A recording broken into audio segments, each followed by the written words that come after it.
Imagine yourself not so long from now. You're hard at work, trying to meet a deadline, you're in the zone. When a notification pops up on your phone, your headphones have detected that your brain is reaching its limit, and you need to take a 10-minute break now to stay as efficient as possible. So you tab out of your document, and instead of going outside to touch some grass, like you probably should, you head over to your favorite social media platform to do a bit of scrolling. You see an ad for a product that you've had your eye on for a few days, but you hadn't quite decided on buying it yet. And because you're a bit tired and you fancy a little treat, after all, you've worked hard today, you go ahead and you buy it. You get up, you stretch, and you sit back down feeling refreshed. Your headphones pick up this new burst of energy and switch on your favorite focus mode playlist, and you get back to work. This might sound like total science fiction, but it's actually not. Every part of that story is already possible today. Let me explain. The device I'm talking about uses EEG, electroencephalography, a technology that's been around already since the 1920s. It picks up the brain's natural electrical activity through sensors on the head or on the ears.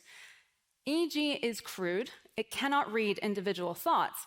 But because we've studied it in a lab for over a century, certain patterns of activity we understand quite well, like focus, engagement, fatigue, even mood and some emotions. Today, EEG is getting cheaper and more portable, and it can be packaged into headbands, headphones, and even glasses. With artificial intelligence, these devices can now analyze brain signals in real time and give you notifications, insights, and feedback on your brain and your behavior, all from the comfort of your own home at an increasingly low cost. By quick show of hands, who in this room wears a smartwatch to track your vitals? Quite a few of us. Well, the devices I'm talking about are often marketed as a smartwatch for your brain. And they could have real benefits, helping to address the global mental health crisis, for instance, because they help you to manage stress, they help you to calm anxiety and prevent burnout. Medical versions of these devices treat migraines, depression, ADHD, epilepsy, and even Alzheimer's disease. And they might not only support health and well-being, but also strengthen the very capacities we rely on to participate in democracy: attention, reflection, reasoned decision-making. The market for these devices has grown exponentially over the last 10 years. The headphones that tell you when to take a break, well, they're already on sale in the US, and they will be in the EU any day now. In fact, there are at least 80 consumer neurotech companies with at least one or more device on the market already, and there are at least another 70 with products in development coming very soon. And of course, big tech is taking an interest. With patents, acquisitions, investments already trickling in, neurotech may soon be a standard part of the devices sold by companies you know very well. So we have to ask, what more can these devices do? What happens when brain data becomes just as easy to collect and analyze as step count or heart rate is today? What else can this data reveal about us, especially when it's coupled with other personal data and accessible AI tools like ChatGPT? I'll give you a couple of examples. In 2023, a YouTuber wired up his EEG headset so that when he thought about biting into a lemon, it sent a specific prompt to ChatGPT. And this was before AI agents. So today, or very soon, you could easily imagine linking a particular pattern of thought to trigger an AI to do almost anything, really. It's basically the dawn of actual wizardry, if you think about it. I've also been experimenting with these. At events and conferences, just like this one, I invite volunteers to record a short snippet of brain data, just a minute of breathing, followed by 30 seconds of imagining something painful, like stubbing a toe. And with their consent, of course, I feed this data, which is just a graph, into ChatGPT.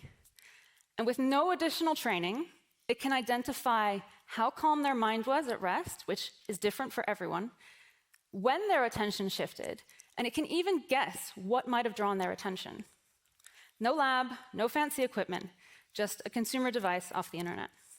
And you can try it too if you come by the Tech Impact Corner this morning. My final example.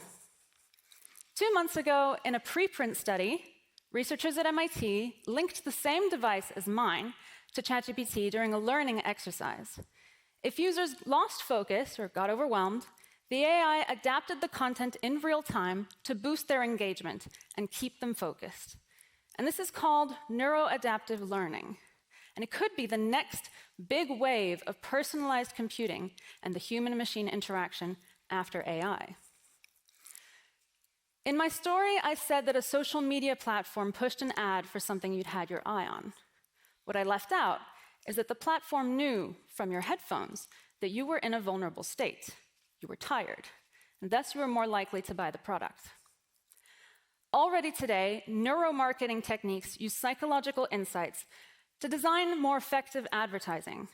Social media platforms tailor your feed based on what you linger, what you like, and what you share. Disinformation uses emotional triggers to polarize opinions and destabilize democracies.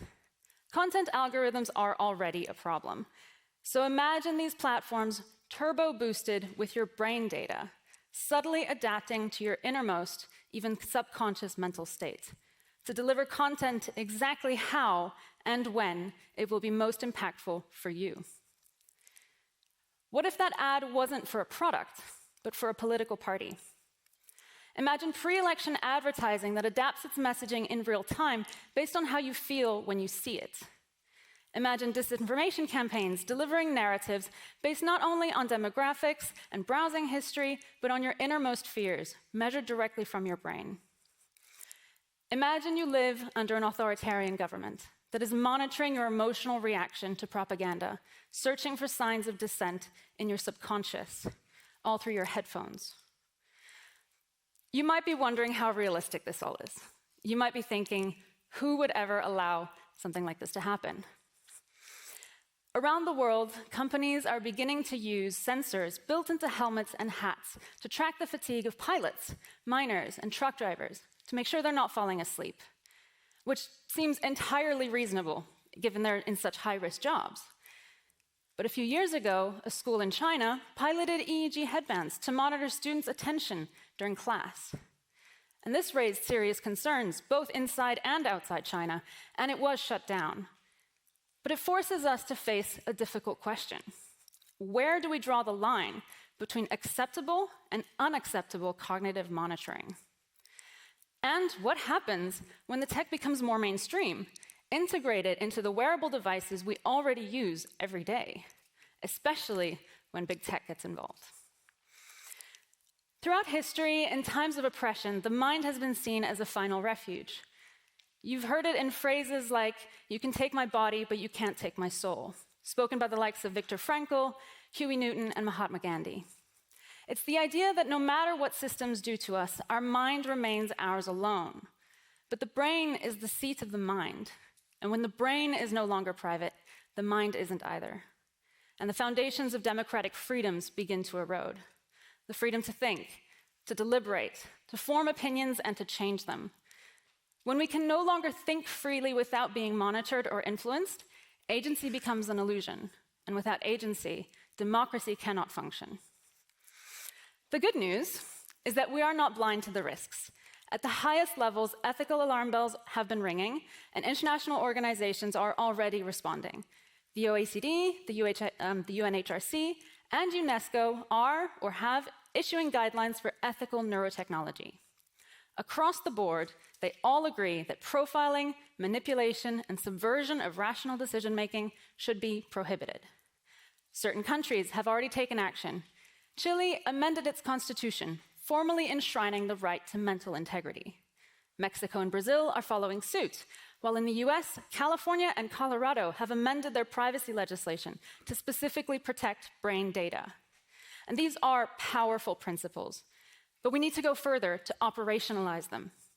Here in Europe, even with the provisions in GDPR and the AI Act against profiling, manipulation, subliminal messaging, the rules on how to handle and protect brain data outside a clinic are unclear. And ensuring meaningful consent, not just clicking accept terms and conditions, is a major challenge.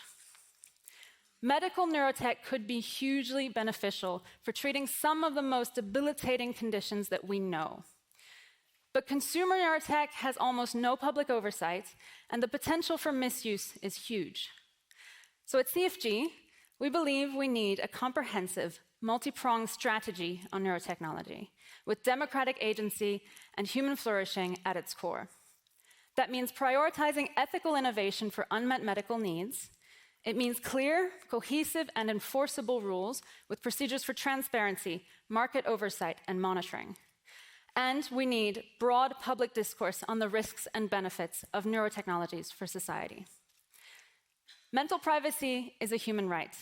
And to safeguard democratic agency in the digital age, brain data cannot become another commodity. Thank you.